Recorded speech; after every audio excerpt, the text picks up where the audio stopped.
Hey travelers, this is Michelle with My Traveling Owl. If you are here, it's because you are interested in Holland America cruise tour through Alaska and the Yukon. Or you didn't even know these tours existed until now and you're intrigued, and you should be. This is part 5 of our 11-day journey through Alaska and the Yukon, including Denali. So here we go.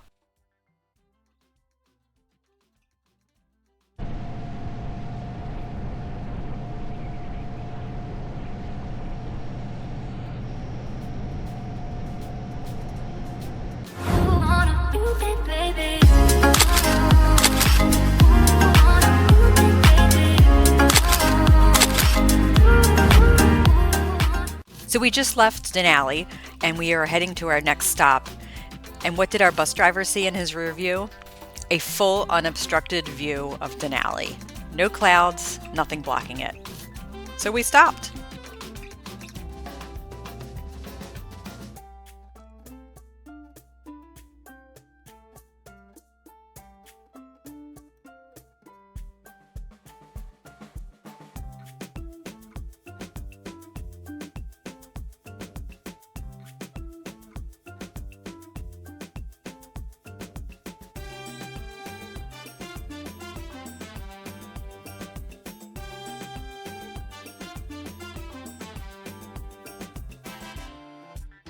So after our short stop to see Denali for what we thought was going to be the last time, we are heading back on the bus as our destination today is Fairbanks.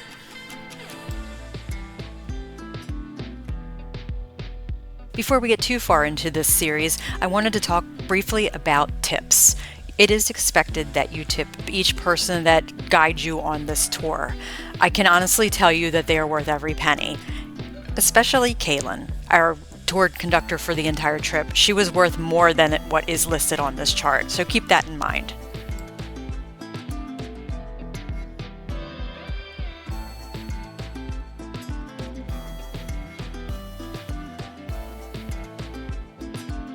Our next stop was in a town called Nenana. In this little town there is a bathroom stop, and there is a railroad museum, some shops to stop in and pick up some souvenirs, and then we head back on the bus. Next up is we have a 1-hour break for lunch in Fairbanks. And what I'm going to tell you now is really important. Run, do not walk, to the Cravery. It is delicious, and you don't want to miss out.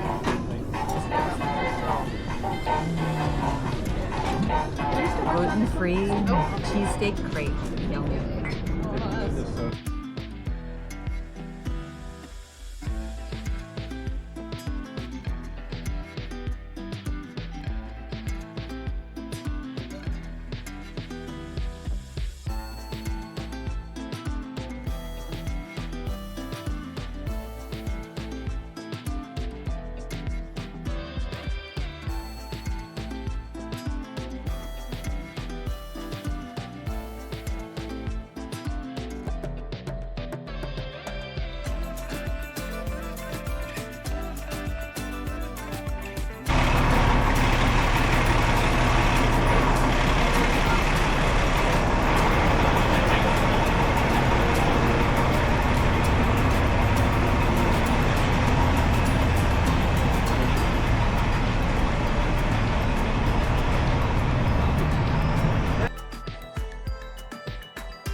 Next up, Dredge Aid. And this is an included excursion with your Holland America land and cruise tour. It's a great value, and it was a fun afternoon.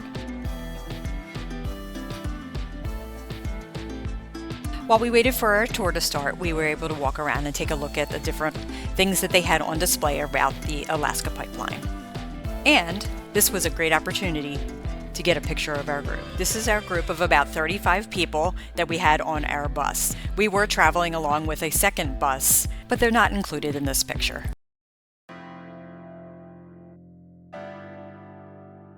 Working their way through this densely forested wilderness, searching for creeks that had at least a suggestion of gold in the banks of those creeks. This tour started on a train. We boarded the train and it took us around and it showed us the different processes involved in gold mining.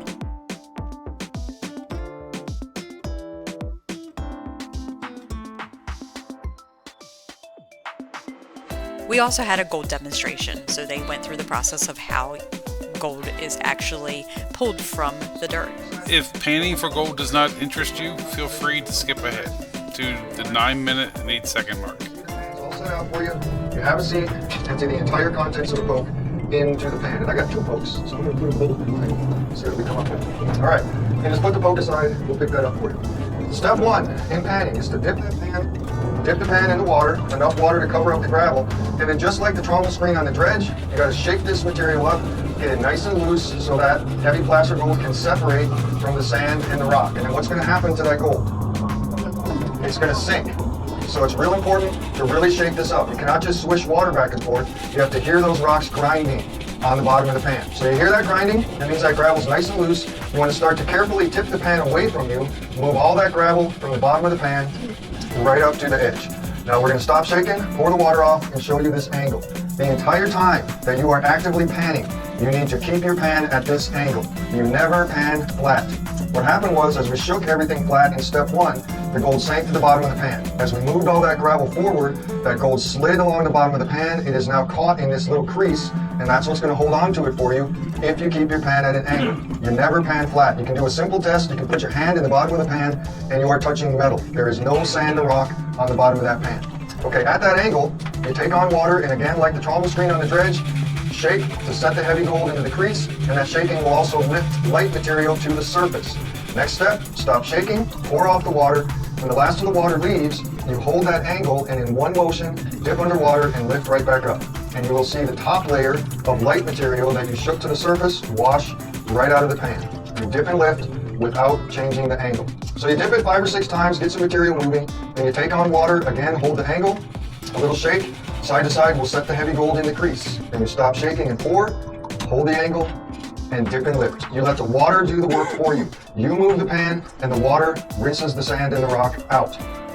Now, here's a piece of advice for you. Most of the problems that people have here panning are all about mindset. This gold pan, listen carefully, is an inanimate object. It is not going to try to escape. You don't need to hold on to the thing with a death grip until your fingers turn white. Okay, just relax, breathe in this beautiful Gulf Stream air, and let the water do the work for you. Now, if you have any big rocks that build up on the surface that aren't moving, they get in the way later on. So big rocks, you can pick them right off the surface and get them out. Don't dig around looking for little rocks, let the water do that. So again, I'm going to take on water, a little shake, side to side, set the gold in the crease, stop and pour, hold the angle, and dip and lift. Every time you lift your pan out of the water, you should see a little bit of sand and rock leave. If nothing is leaving the pan, you got to increase your angle. And you also have to fight the temptation to be impatient. If you physically shake material out of the pan, you're going to be shaking sand and rock and gold right into the bottom of the trough, and you're going to lose it. So you have to let the water do the work. And you continue these steps until you get down to just about a spoonful of material. I'm almost there. I'm going to shake one more time, make sure my gold is set, and stop and pour. And when you get down to this point, you will see mostly sand, got one more big rock, a few small rocks, and at this point you are done actively panning. Okay, at about a spoonful, no more dipping and lifting. At this point, you take on water and you hold it. I like to turn my pan around and flatten the sand out, and then using the water in the pan, you real gently rinse over the top of the sand, swirl that water, and push the sand to the side. And as that sand moves, you will start to see what the old timers here called a flash in the pan. And that's going to be your gold. And when you see the gold, there's no mistaking it. The gold stays put, sand moves, you rinse out the sand, and you got nice clean gold. Now, if you do that last step and there's no gold in your pan, it doesn't happen often, if it does, let us know. We'll get you another poke and we'll help you start again from the beginning. So now it's our turn to try our hand at gold mining ourselves.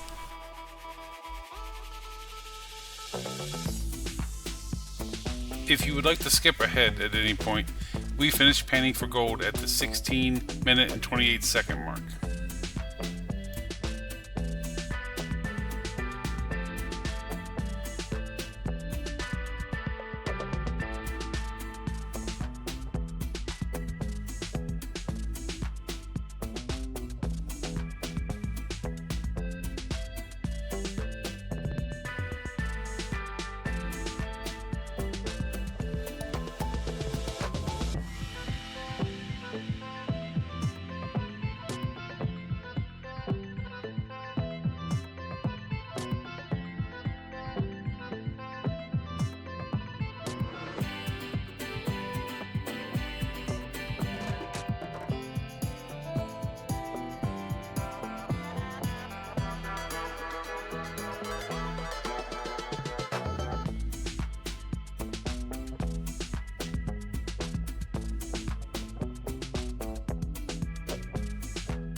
Really nice spot. Oh my gosh. That's crazy. In fact, if you don't think it's going to tip the scales, It is Good crazy. area. make sure that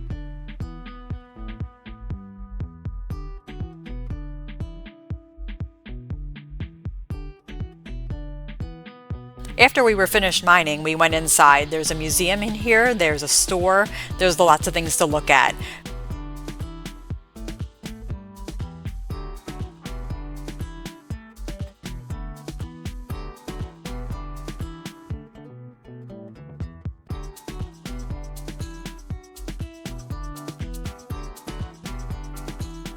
I really found this museum really fun and interesting.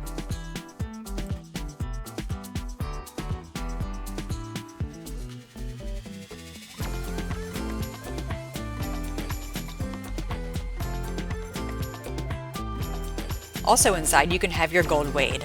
Do you think we have enough to retire?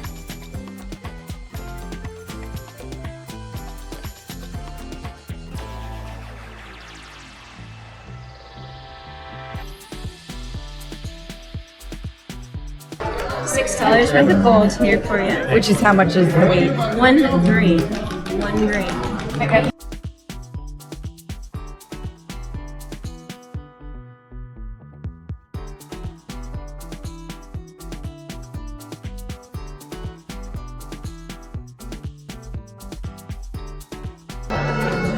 That's about $7 worth of gold here.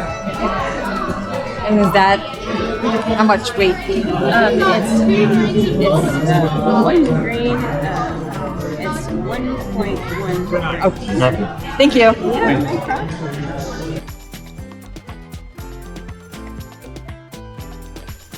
So here we are, getting ready to take a tour of Gold Dredge 8.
Don't forget to get your complimentary cookies, as well as coffee and hot chocolate. And even if you didn't leave with any gold, you still got some golden nuggets back on the bus. Our last stop of the day is the Westmark Fairbanks Hotel. And we spent one night here and the accommodations were pleasant.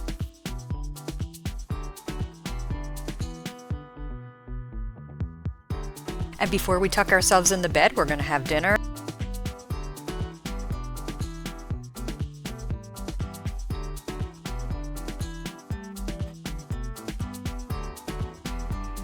We chose to eat at the Red Lantern. It was really delicious.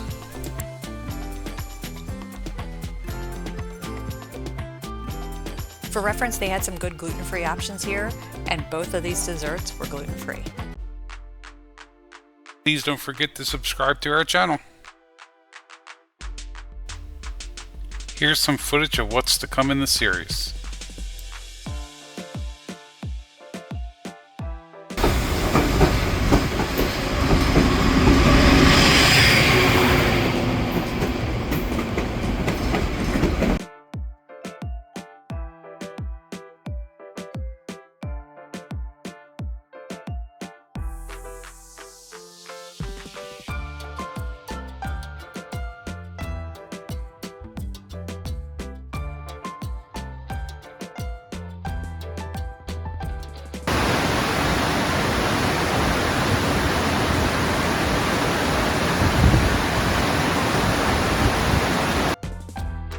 Thanks for watching, and don't forget to like, share, and subscribe to our channel.